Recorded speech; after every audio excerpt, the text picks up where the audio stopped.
1-1.5 मिनिटांमध्ये सांगा काय आंदोलन केलेलं आहे आज इथं, कशा स्वरूपात झालं?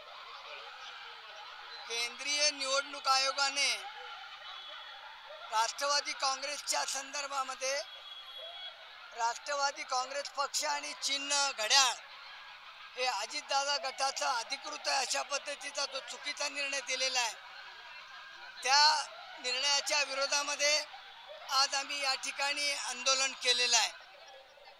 वास्तविक पाहता केंद्र सरकारच्या दबावाखाली निवडणूक आयोगाने हा निर्णय दिलेला आहे।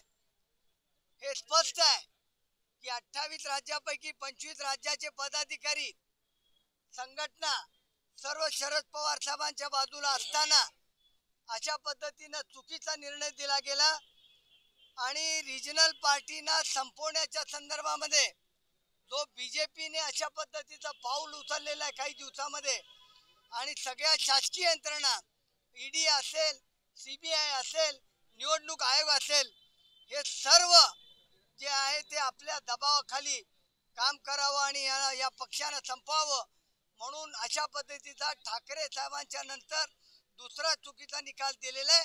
वास्तविक संघटना कोणाच्या बरोबर आहे हे महत्त्वाचं पाहण्याचा दृष्टिकोन असला पाहिजे निवडणूक आयोगाचा।